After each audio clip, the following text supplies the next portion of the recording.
السلام عليكم، ازيكم حبايبي؟ عاملين ايه؟ يا رب تكونوا بخير. اللهم صل وسلم وبارك على سيدنا محمد وعلى اله وصحبه اجمعين. من النهارده ان شاء الله تعملوا الفطير الشرقي بمنتهى السهوله، والفطير المشلتت كمان. يعني احنا هنعمل فطير ساده زي اللي انا بنزلها دلوقتي دي، وفطير شرقي كمان، وفطير محشي من جوه بس، ووش بيتزا. يعني بصوا، هنشكل ونبدع النهارده، وهقول لكم ايه اسهل طريقه كمان ممكن تعملوها. وهقول لكم على حاجه بسيطه خالص تخلي الفطيره تطلع معاكم مرقه، والطبقات من جوه رقيقه جدا زي اللي انتم شايفينها كده دلوقتي. وبالنسبه بقى للفطير الشرقي، الولاد قالوا لي مش هنقدر ناكله تاني من بره. ان شاء الله تجربوا الطريقه دي وتعجبكم جدا، والولاد ما يقدروش يطلبوه تاني من بره. بصوا، في البدايه نحضر الحشوه اللي احنا هنعملها. جبت اي حاجه على النار، احط فيها شويه زيت. ده زيت دوار الشمس. بعد ما تسخن بقى هكون مجهزة فراخ متقطعة مكعبات صغيرة كده زي ما انتوا شايفين. دي صدور، انتوا تقدروا تستخدموا وراك او صدور اللي انتوا تحبوه. يعني شوفوا اغلب اللي في البيت بيحبوا ايه، بس هي بصراحة الوراك بتكون احلى. هقلب فيها بقى كده لحد ما لونها يغير ولونها يبقى ابيض كده، يعني تبقى دخلت نص نص كده في السوا. هضيف عليها بقى بصل مفروم واقلب حلو قوي. وعشان الريحة اللي خارجة ما تبقاش مضايقة حد في البيت، بحط رشة فلفل وهي لسه في الأول كده، رشة فلفل أسود وهي لسه حتى، يعني مش هبدأ أحط بقية التوابل دلوقتي. وأفضل أقلب كده شوية لحد ما أحس إن البصل بدأ يدبل شوية. بعد كده أحط بقى التوابل بتاعتي. حطيت هنا رشة بهارات فراخ، هحط كمان شوية بابريكا. سلام بقى لو بابريكا مدخنة. حطيت كمان رشة جنزبيل حلو قوي مع الفراخ، جنزبيل. ممكن كمان تحطوا زعتر لو انتوا بتحبوا الزعتر مع الفراخ. بس ما كترتش بصراحة توابل. قبل ما بطفي بحاجة بسيطة خالص بحط بقى الملح عشان حيق الفراخ والبصل مع بعض. ودي كده حشوة حلوة جدا للبيتزا، للفطير الشرقي اللي هنعمله النهاردة، لحاجات كتير. المهم محمد قال لي سيبيني انا بقى اعمل لك حشوه السجق. ده سجق هو قطعه بالسكينه ناعم قوي زي ما انتم شايفين، كانه فرمه. يعني كاني حوله اللحمه مفرومه، قلبه شويه كده على الطاسه، بس الطاسه كانت يعني صغيره شويه. وبص هو اللي نزل الدهون بتاعته، حطش اي ماده دهنيه. انا خليته بس نقلها هنا عشان ما يبهدلش البوتاجاز. بدأ يقلب فيها كده من غير اي ماده دهنيه ومن غير اي اضافه. بعد كده حط بصل مفروم كان فرمه كده على القطاعه، وقلب شويه. وبعد كده ضاف فلفل حامي احمر او اخضر، على فكرة مش هيفرق. يعني بدأ يقلب كده لحد ما يحس ان خلاص البصل والفلفل بدأ يدبل شوية. حط رشة ملح بسيطة على قد بس البصل والفلفل، لان السجق كده كده لحم، يعني هو متحيق. وحط برضو رشة فلفل اسود على قد برضو الخضار اللي كان حاطه اللي هو بصل وفلفل. بس بدأ يقلب تقليب حلو كده. بعد كده ضاف معلقة صلصة كبيرة، بس هو بيحط بمعلقة صغيرة فحط 4 معالق.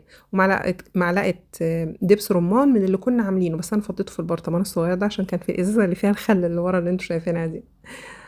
ما حطيناش طبعا أي خضار، يعني فلفل أو فلفل ألوان أو أخضر في الحشوات، لأن كده كده احنا هنحط في قلب الفطيرة أو في قلب البيتزاية يعني من جوه.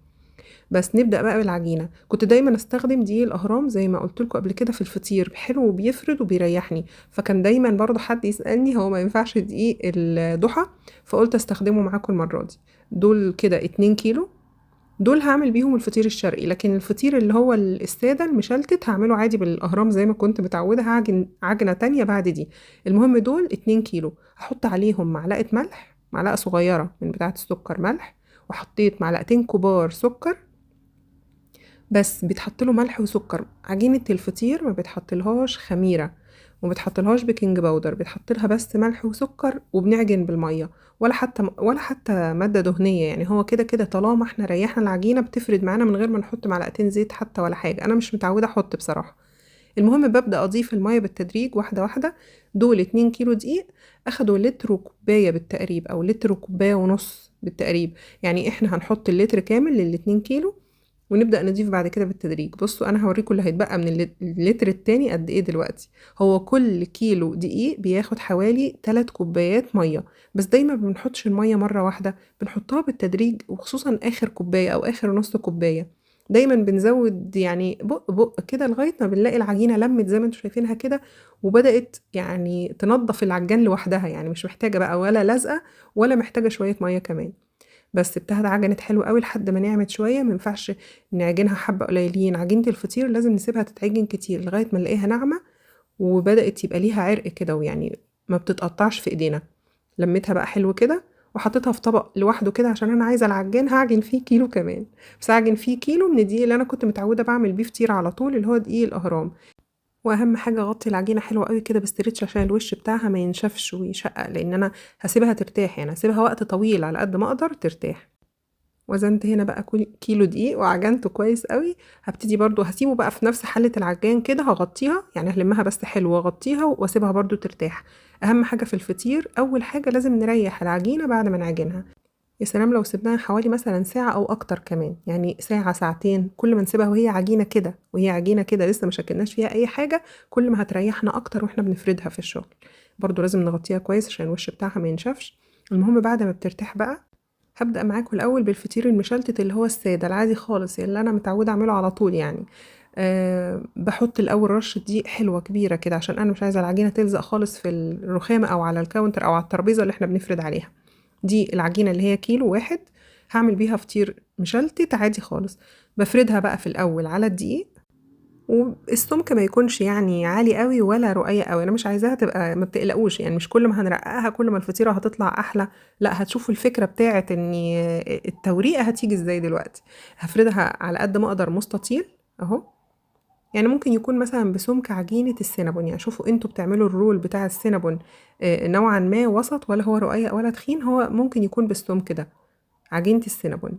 المهم هفرد اهو مستطيل كده، وبجيب بقى زبدة طرية بدرجة حرارة المطبخ عادي. بصوا لدرجة بتتقطع عادي بالاسباتولا، يعني هي طرية جدا مش دايبة ومش مدوباها في الميكروف ولا حاجة، انا سايباها بس في المطبخ كده من بدري، فهي واخدة درجة حرارة المطبخ وبقت طرية عاملة زي ما يكون جبنة كريمي، يعني عارفين ملمس الجبنة الكريمي، هي بقت زيه كده.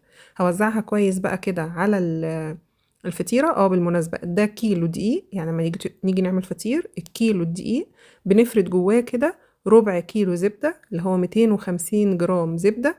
ممكن نستكفى بيها وما نحطش تاني لو احنا بنحب الفطيرة مش زي ما بيقولوا ايه بتنز سمنة.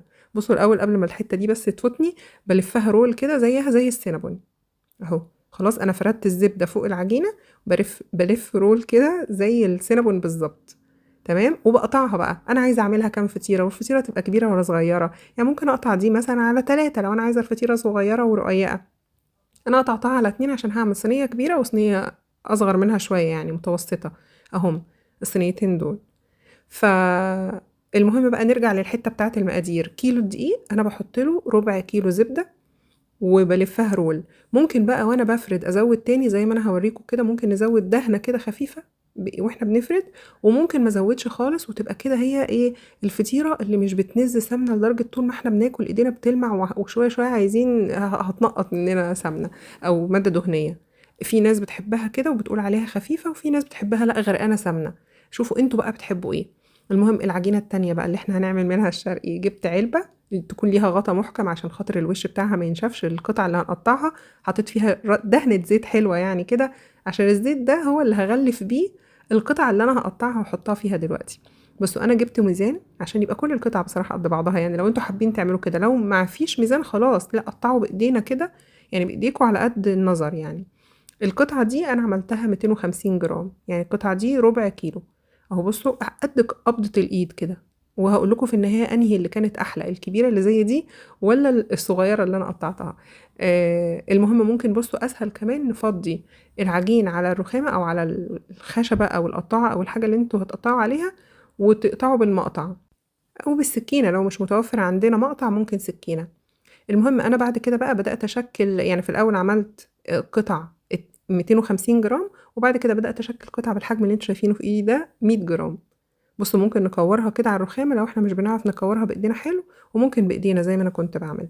اهم حاجة نجيب بقى فرشة او بايدينا لو مش خلاص خلصنا تقطيع، بس انا عشان كنت لسه بكمل تقطيع نغلف بيها كل كورة عملناها من الجناب ومن الوش، وعشان حتى لما بتبقى متغلفة من الجناب ما بتلزقش في بعضها، لكن لو هي عجينة ومش مش متغلفة من بره بالزيت هتلاقي العجين ده كله لزق في بعضه، وتيجي تقطعي تلاقيها بتمط في اللي جنبها كده بتتسحب. ونغطي برضو وندهن الوش زي ما اتفقنا. غطيتها ودخلتها التلاجة عشان ترتاح. دي بقى الحشوات اللي انا هستخدمها: الفراخ اللي عملناها، السجق، لحمة مفرومة متعصجة، جبنة موتزاريلا ورومي، زيتون، فلفل هالوبينو، طماطم وفلفل مكعبات وفيهم برضو طرنشات عشان لما نعمل واحدة وش بيتزا.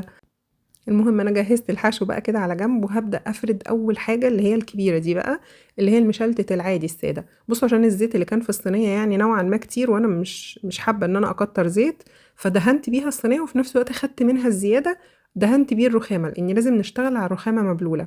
أنا سِبتها بصراحة حوالي 5 دقايق والّا أكتر شوية يمكن عشان تهدى، لإن أنا كنت سايباها ترتاح في التلاجة. حاجة برضه مهمة نسيت أقول لكم، بعد ما بنفردها ونعملها roll كده بالزبدة، ندخّلها التلاجة عشان الزبدة تتماسك شوية، ما تطلعش بقى من العجينة وإحنا بنفردها، وفي نفس الوقت ترتاح، فتتفرد معانا بسهولة، ما تعذبناش وإحنا بنفرد بقى بالنشابة. بُصّوا هي كده دي اللي كانت roll بابدأ أفردها، فأنتم متخيلين الطبقات بتاعة الزبدة اللي كانت ملفوفة جوّه الroll هتخلّي كل طبقة فطير أو عجين بينها زبدة تورّق من جوّه، يعني هتبقى مورّقة. بُصّوا وسهلة، يعني الفكرة بتاعتها سهلة جدًا وبسيطة. أنا هنا بس بصراحة افتريت شوية وزوّدت شوية زبدة أنتم ممكن تحطّوا أقل من كده شوية، وممكن تستغنوا عنها لو أنتم بتحبوها خفيفة خالص في الأكل وتقدروا تاكلوا منها يعني جزء كبير من غير ما تبقوا حاسين إن أنتم متضايقين. بس أنا حطيت بقى شوية زبدة كده وهابدأ أطبّق. بُصّوا طبّقت النُص ده على الزبدة أهو، كان المفروض بقى كفاية كده أوي بس عملت تاني. هاجيب برضه النُص التاني ده وابتدي أطبّقها، هالمّها دلوقتي أعملها كورة. بُصّوا أهو، كل شوية أجيب جزء، فمتخيلين بقى كل ما أطبّق كمان كل الطبقات دي، وفي الآخر كمان بعد ما لمّيت وهي أصلًا كانت من جوّه الرول بين الطبقات زبدة، فكل ده بيدّينا توريقات بقى من جوّه قد إيه، وخطوة سهلة وبسيطة. يعني بُصّوا أهو خلاص لمّيتها كورة أهو، واضغط عليها ضغطة وباحطها مقلوبة بقى، يعني اللي على إيديّا ده هو اللي بيبقى تحت في القاع بتاع الصينية، والوش بتاعها اللي هو أملس ده هو اللي على وش الصينية من فوق، وباسيبها بقى ترتاح، ما باحاولش أفردها في المرحلة دي، لإني لو فردتها هتغلبني شوية، بتبقى شادة شوية معايا، لكن لمّا باسيبها بقى ترتاح، أصل أهم حاجة الوش لازم أدهنه برضه زبدة عشان ما ينشفش، يعني أدهن طبقة زبدة كده على الوش عشان ما تنشفش، وباسيبها ترتاح. جينا بقى إيه للحادق الشرقي اللي هنحشيه. أنا خدت هنا أول كورة اللي هي الكور الصغيرة اللي إحنا مقطعينها. بُصّوا، هو على الرغم إن أنا مكسوفة منكم المفروض ما أورّيكوش أصلًا المواهب اللي كنت فيها دي، بس قُلت أقول لكم برضه إيه، يعني بُصّوا الواحد لمّا بيبدأ يعمل حاجة لأول مرّة في حياته بتبقى غير لمّا بيكون خلاص عملها مرّة و2 و3. بُصّوا، دايمًا بافرد الفطير عادي بالنشّابة، يعني كده وأكمّل لغاية النهاية بقى، أنا عايزة رقيق، عايزة تخين أكمّل، حتى لمّا باعمل رقاق كنت زمان أعمل رقاق طري مثلًا، كان بيبقى عادي يعني بالنشّابة، كلّه من الأول للآخر بالنشّابة. المرّة دي بقى طَقِّت في دماغي كده أمسك الفطيرة كده زي ما بيمسكوها الفطاطرية بُصّوا، واخبطها كده بحيث تكبر يعني معايا وتفرد، كل دي كانت محاولات. بُصّوا حتى الخبطة مش عارفة أجيبها، يعني هو الحكمة بس أنا عايزة أوريكم إن بُصّوا لمّا بنعمل حاجة للمرّة الأولى مش ضروري تنجح في أول مرّة، يعني ممكن تنجح معايا بعد كده. المهم إني حاولت كتير يعني وما في مش كتير أوي، يعني دول كده أول طبقتين دول كده أول طبقتين عجين، كل طبقة باحطها بادهن عليها زبدة. دي كده الطبقة التالتة، يعني أول طبقتين كانت حتى الخبطة مش عارفة أخبطها، تمام. دي كده التالتة بدأت أفردها بالنشابة، وبصراحة كمّلتها كده، يعني لمّا حسيت إن لأ شكلي كده وِحِش بصراحة قدّامكم يعني، لأ أكمّلها إيه فرد بالنشابة وبإيديّا. بُصّوا إحنا طول ما بس هاكمّل معاكم دلوقتي هتشوفوني وأنا يعني إن شاء الله راضية عن مستوايا أكتر يعني بس المرّة الجاية كمان أبقى أحسن إن شاء الله. المهم بُصّوا، هي العجينة طالما إحنا مريّحينها وطول ما إحنا بنفرد بإيدينا، لو أنتم مش حابين يعني تجرّبوا التجربة اللي أنا باجرّبها، نفرد بإيدينا بتتفرد أهي، وبقت رقيّقة وجميلة برضه أهو. أي نعم بتخرّم شوية بس عادي ما تتضايقوش أبدًا لو برضه اتخرّمت كده معاكم، ولا بتفرق والله. بعد التسوية أهم حاجة نخلّيها رقيّقة على قد ما نقدر، بس نرقّقها على قد ما نقدر. دي كده الطبقة التالتة، أنا كل فطيرة عملتها عملت 3 طبقات من تحت و3 طبقات من فوق. أهو بُصّوا، بافرد كويس أوي، باجي عند كل حرف وامسكه أفرده حلو أوي، وفي الآخر خالص لو حسينا إن الحروف دي العجينة بتاعتها تخينة والّا حاجة بنشيلها، نقدر نشيلها بقطّاعة البيتزا كده نلِف عليها داير ما يدور، بس أنا كنت حاساها عادية بصراحة كويسة. فالمهم إن كل طبقة بندهنها دهنة بسيطة من الزبدة، وتقدروا طبعًا تستخدموا لو أنتم حابين سمنة تقدروا تستخدموا سمنة. حطينا بقى الحشو اللي هو لحمة مفرومة، فلفل أخضر، طماطم، زيتون، فلفل هالوبينو. هاحط شوية جبنة دلوقتي كمان رومي أهو، وبعدها شوية جبنة موتزاريلا. الحشوة دي بقى براحتكم يعني اختياري، أنتِ تقدري تبدعي فيها اللي أنتِ عايزة، تحطي فلفل ألوان، تشيلي حاجة أو تحطي حاجة، اللي متوفر عندِك في التلاجة حطيه واللي مش متوفر مش مهم، وربنا يحسن ما بين إيديكم وتطلع أحلى حاجة إن شاء الله. المهم أنا مش عارفة دي بقى كنت باجربها بالخبط كده والّا لأ، والّا هاكمّلها بإيدي، تقريبًا كمّلت بإيدي بقى خلاص، يبقى أول واحدة دي كنت كمّلتها خلاص بإيدي، بس بعد كده كان في محاولات وهتشوفوها دلوقتي، لغاية ما آخر واحدة بقى هي اللي كانت يعني كنت خلاص مبسوطة منها. بصوا اهو. ايه اللي يخلي العجينه تفرد معايا وتبقى رقيقه جدا كده؟ إيه؟ ان انا اريحها. يعني كل ما هريحها تقعد ترتاح اكتر هتفرد معايا كده، ومش هتبقى بتشد معايا، يعني مش كل ما افردها ترجع تلم تاني. ونوع دقيق، حاجتين، اني اريحها ونوع دقيق بصراحه بيبقى مهم جدا. ايه الفطير اللي انا انصح ان انتوا ما تعملوش بيه، الدقيق اللي انصح ان ما تعملوش بيه فطير خالص، يعني ما تفكروش، لان انا نفسي جربت بس كانت عن طريق الخطأ، يعني خدت من ده بدل ده. كان دقيق الخمس نجوم او دقيق النجوم، يعني كان اسمه كده دقيق النجوم. ده لا فطير لا، بس ده حلو في حاجات تانية معجنات، يعني يتعمل منه مثلا السينابون تحفة، يتعمل منه ايه تاني، الدوناتس رائع. يعني بيتعمل منه حاجات تانية، ما اقصدش ان هو وحش دي لا، يعني كل عجينة على فكرة وبتختلف نوع الدقيق من التاني. يعني النجوم يعملوا بيه الدوناتس والسينابون، لكن الفطير اهو ده تحفة. الضحى كويس والاهرام كويس. المهم بصوا انا لميت الحروف لتحت كده. يا رب اكون بقدر افيدكم باي نصيحة او معلومة اكون جربتها انا تجربة شخصية. المهم الحروف بتاعة الفطير بدخلها كده تحت الفطيرة عشان يبقى من فوق كده شكلها حلو، عشان حتى بعد ما تستوي تبقى باينة ان الحروف بتاعتها مستوية، يعني متساوية حلو يعني. بصوا هنا كنت رجعت اجرب تاني، يعني هي خلاص كانت طلعت في دماغي. بصوا بدأت بقى ايه، بنمسكها كده الصباع الايد الشمال بتبقى صوابعنا باصة لبره للي قدامنا يعني، لكن الايد اليمين بتبقى صوابعنا من تحت معكوسة، يعني شايفين ايد باصة لبره وايد باصه لتحت بقى تحت العجينه، يعني المهم تبقى الايدين معكوسه. انا كنت الشمال هي اللي الايد باصه لبره، واليمين هي اللي ايه تحت العجينه، والصباع هو اللي لفوق. يعني اهو بصوا هنا كنت ايه يعني نوعا ما رضيت. بصوا بقى لما بفردها بالطريقه دي اللي هي طريقه الفطاطريه المحترفين الشيفات الكبار العظام دول، بصوا بتبقى بشرح لكم حتى هنا، بصوا بتبقى رقيقه قوي ازاي، بتبقى فظيعة يعني بصراحة بتبقى رهيبة يعني. فمحدش يقدر ينكر ان الطريقة دي احلى بكتير، ان احنا نقعد نضرب فيها كده او نطير فيها كده ونخبطها في الرخامة. لا الطريقة دي بتدي نتيجة هايلة جدا. تقريبا دي كانت اخر تجربة معاكم، لان الباقي كله كنت جربته من ورا الكاميرا صراحة. اهو بصوا، ولو اتقطعت قطعة زي دي ما بنزعلش، هوريكم دلوقتي بنعمل فيها ايه في الاخر. اي نعم بصوا ما بتنزلش مفرودة، بس بصوا بتكبر وبتوسع اهي وايه يعني بصوا قطعة زي الكبيرة دي، بجيب الحرف بقى على الحرف وبتتلم عادي اهو بصوا، وبلزقهم في بعض وبتتلزق عادي جدا ولا تزعلوا يعني. والحروف اهم حاجة نفضل نفرد فيها بصوابعنا كده، تقدروا تقطعوها لو انتوا متضايقين منها، او تقدروا تفردوا بصوابعكم كده لغاية ما تلاقوها كبرت معاكم كده وسعت، بقت مفرودة اهو. سهلة وجميلة وبتطلع رقيقة جدا لما بنعملها بالطريقة اللي بقولكوا عليها دي. جربوا في مرة واعملوا بالطريقة دي، تفضلوا تجربوا كده عارفين كأنكم بتلعبوا والله. يعني جربوا بس وهتدعوا لي، هتلاقوا نفسكم المود اتغير وبقيتوا مبسوطين وسعداء كده يعني. قوموا دلوقتي عجنوا اي نص كيلو دقيق، ومش لازم تحشوه، يعني اعملوه حتى سادة، بس جربوا بالطريقة دي هتلاقوا نفسكم مبسوطين جدا في منتهى السعادة اقول لكم حاجه، لو ما عندكوش حتى حشوات وعايزينها محشيه احشوها حلو، حطوا شويه زبيب وجوز هند وشويه سكر بودره وشويه سوداني، شويه حاجات من اللي متبقيه عندنا في التلاجة من رمضان دي، واحشوا بيها. جربوا بقى وبدعوا، بس المهم تجربوا الطريقه بتاعه الفطاطري كده، هتعمل لكم مود حلو يعني هتنبسطوا. المهم بصوا دي اول فطيره فردتها، اللي هي الفطيره الساده خالص، اللي هي الفطير المشلتت الساده. هدهن طبقه زبده كمان وهبتدي افرد بقى، هي خلاص كده ارتاحت بما فيه الكفايه. انا لسه شغاله برضو بفرد في العجين اللي هو الشرقي، بس دي لو قعدت اكتر من كده خلاص يعني كفايه عليها.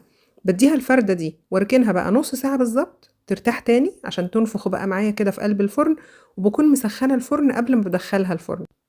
تعالوا اكلمكم عن التسويه بقى للفطير، وهي اهم حاجه بصراحه في الفطير، يعني الدقيق والخطوات وكل ده في كوم.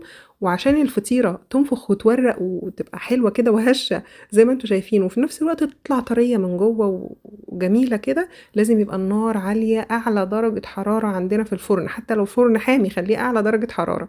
عايزه اقول لك لو الفرن هادي ممكن تشيلي الصاجه اللي من تحت خالص دي، يعني في صاجه من تحت كده بحيث الشعله تبقى باينه، ممكن نشيلها خالص. المهم ان النار تبقى اعلى درجة حرارة، تبقى نار حامية. كل ما الفرن عندنا حامي كل ما نعرف ان الفطير هيطلع طري ومورق. بياخد بالكتير قوي ربع ساعة، ما بيطولش عن الربع ساعة. ده يعني ده اقصى حاجة ممكن تاخد، كمان لو الفرن احمى من اللي عندي ممكن تاخد اقل من الربع ساعة.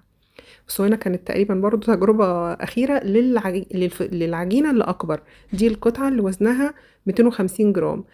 عشان كنت عايزة أوريكم بقى طريقة مختلفة، وانتوا شوفوا انتوا حابين انهي، وهقول لكم انا دلوقتي انا حبيت انهي. لو هي قطع صغيرة وفردت رق رق كده 3 رقات في الصينية وبعدين الحشو وبعدين 3 رقات، ولا لو هي كبيرة كده، وهقول لكم يعني النتيجة بتاعتها ايه. المهم محاولات برضو ايه على قد ما اقدر وفي الاخر برضو بفردها في ايدي، بفردها على ايدي يعني على الرخامة.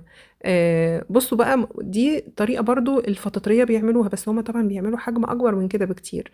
بيفردوا الفطيرة بالشكل ده كده، بس يفردوها اكبر من كده بكتير زي ما اتفقنا، وبيدهنوا برضو طبقة زبدة او سمنة برضو زي ما انتوا تحبوا. بصوا بدهن برضو طبقة خفيفة يعني، بلاش يبقى كتير قوي.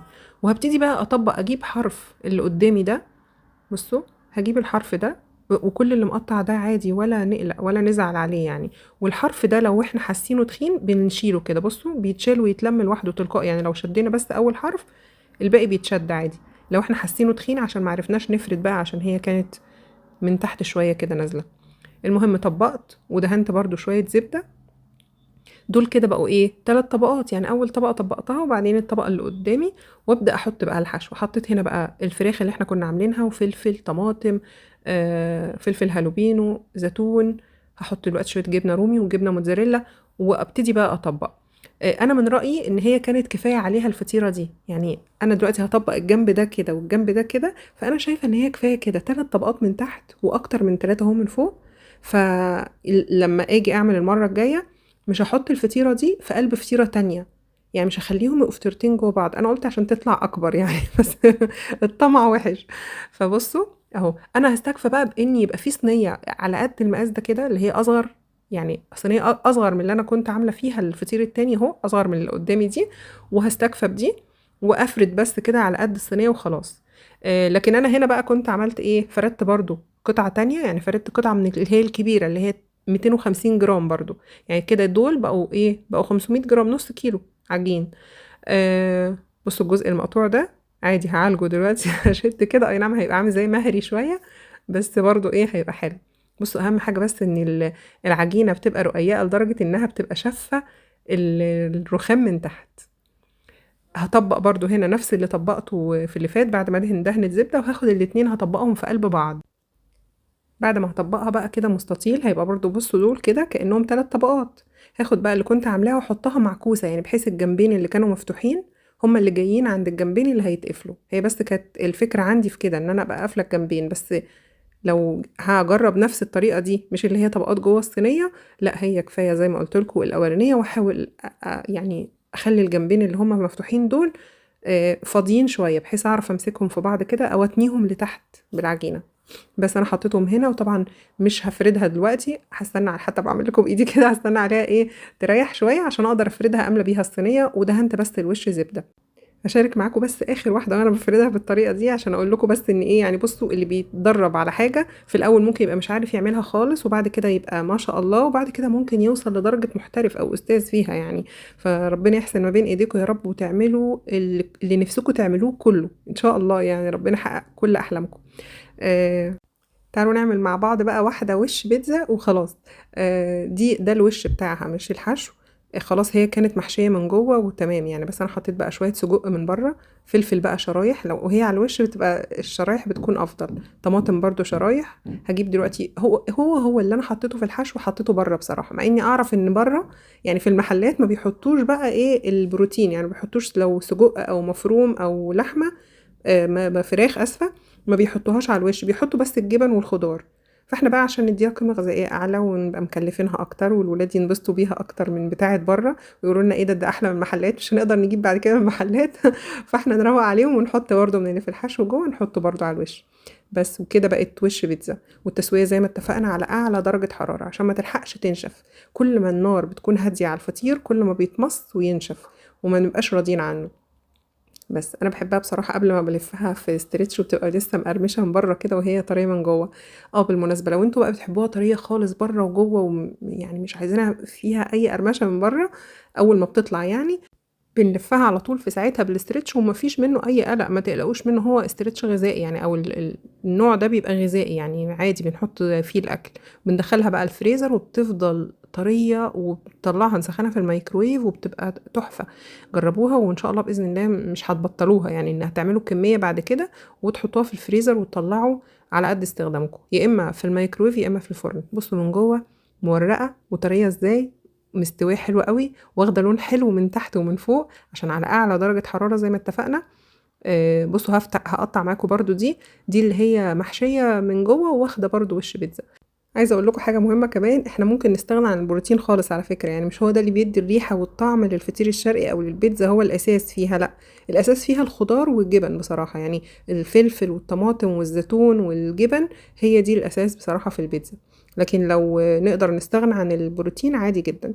بصوا بقى الطبقات بعد ما قطعناها، هنا قطعتها بالمخرطه، فبصوا الحشو في النص وفوق منها فيه 3 طبقات فطير، وتحت الجبنه لسه هي بتمط بصراحة طالعة تحفة. بصوا واخدة لون حلو من فوق ومن تحت، فظيعة. المهم انا كنت معجبة بيها جدا بصراحة، لدرجة بقول لهم انا شبعت ومش قادرة ابطل اكل. تعالوا بس اوريكم الاول المحشية من جوه دي ومش واخدة وش بيتزا. دي كانت 3 طبقات برضو، فطير من تحت و3 من فوق، فهوريكم دلوقتي كل طبقة منفصلة عن التانية ازاي. بس يا رب يكون الفيديو عجبكم، يا رب تكونوا استفدتوا منه. قوموا جربوا دلوقتي لو في اي حاجة متوفرة عندكم، حتى زي ما اتفقنا مش لازم البروتين، لو جبن والخضار خلاص جربوا وان شاء الله تعجبكم، او حتى تعملوها سادة. اسيبكم في حفظ الله واشوفكم ان شاء الله في فيديو جديد، واقول لكم السلام عليكم ورحمة الله وبركاته. مع الف سلامة، بحبكم جدا في الله.